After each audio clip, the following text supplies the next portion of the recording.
तो नीतीश कुमार ही सबसे बड़ा मुद्दा अभी भी बने हुए हैं और हमारे साथ तीन वरिष्ठ पत्रकार जुड़ चुके हैं। आदेश रावल हैं, राकेश शुक्ला हैं और अकुश श्रीवास्तव जी हैं। अकुश श्रीवास्तव जी, क्या बात है नीतीश कुमार में कि 20 साल हो गए लेकिन चाहे पक्ष हो या विपक्ष उनके नाम को ही मुद्दा बना रहा है?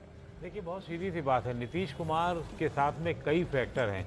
एक फैक्टर उनका जो सबसे बड़ा है वो डिलीवरी है।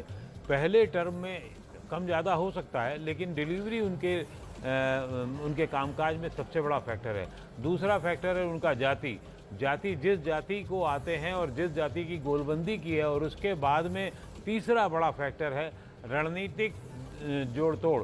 तो वो उन्होंने पहले दौर में चाहे हो दलित को महादलित बनाना हो, फिर उसके बाद और जातियों को जोड़ना हो, अति पिछड़े पे अपनी पैठ बनानी हो, ये काम उन्हें बखूबी किया है। और आज ये हालत है कि उनके बिना बिहार में सरकार का बनना मुश्किल है, चाहे उनके कम सीट आए चाहे ज़्यादा सीट आए। बिल्कुल, चाहे कम सीट आए या ज्यादा आए। लेकिन राकेश जी, अगर बात की जाए तो नीतीश कुमार ने पिछले 20 साल में सोशल इंजीनियरिंग को एक अलग लेवल पर पहुंचाया, ये बात तो ठीक है। लेकिन 2025 में क्यों उनके नाम पर वोट पड़ रहे होंगे, क्यों दावा कर रही है एनडीए कि ये बताइए हमारे दर्शकों को। देखिए, नीतीश कुमार जी को सुशासन बाबू कहा जाता है, इसमें कोई दो राय नहीं है कि 2005 के बाद से बिहार जिस हालात में था उस हालात में बहुत बदलाव आया है। फिर नीतीश कुमार जी ने खासकर महिला वर्ग और बेटियों पे फोकस किया। अस्सलामु अलैकुम वरहमतुल्लाहि वबरकातुहू। अज़ीज़ान मिल्लत इस्लामी, आप तमाम उम्मती को वो फसल की तरफ से सलाम अर्ज़ है। घर में बड़ी पर्दानशीन इज़्ज़तदार माँ और बहनों को वो फसल की तरफ से सलाम अर्ज़ है। बहरहाल बहर के अल्लाह से उम्मीद है आप लोग खैरियत से होंगे, अल्लाह की हिफाज़त में होंगे। इन मलूनों की मलामत से, इन फ़िरक़ा परस्तों की फ़िरक़ा परस्ती से, इन दरिंदों की दरिंदगी से, इन मामलिंचरों की मामलिंचिंग से,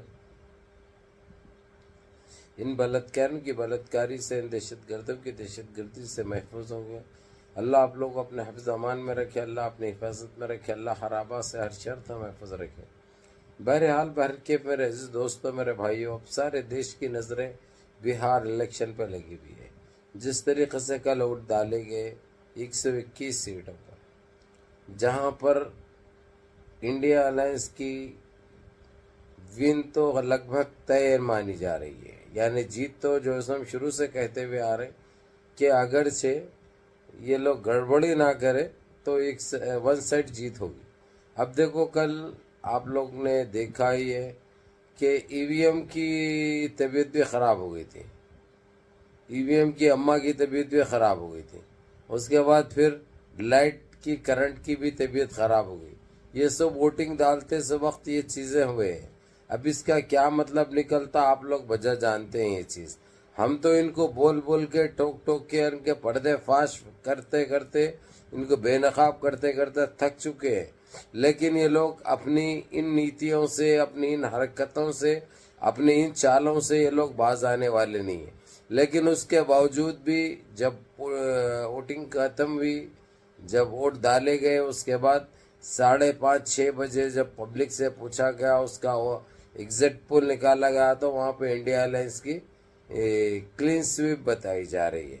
जबकि ये 2 उसमें हो रहा है, एक ख़त्म हो चुका है। अभी एक 11 तारीख को है। 11 तारीख को भी वो तकरीबन इंडिया अलायंस का गढ़ है वो तेजस्विनी यादव का। अब इन्हों लाख कोशिश कर लो, लाख गंदगी फैला लो, हासिल कुछ भी होने का नहीं है। ये लेकिन नस्ले परस्त मीडिया, इतनी गंदी मीडिया है।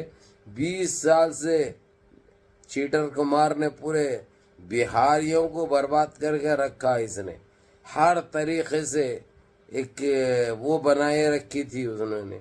अब लेकिन फिर भी उसकी झूठी तारीफ कर रहे हैं ये लोग, फिर भी, क्योंकि ये झूठी तारीफ करना इनका फर्ज है, इनका काम है, इनका वर्क है वो, क्योंकि तनख्वाह उसी की मिलती है इनको।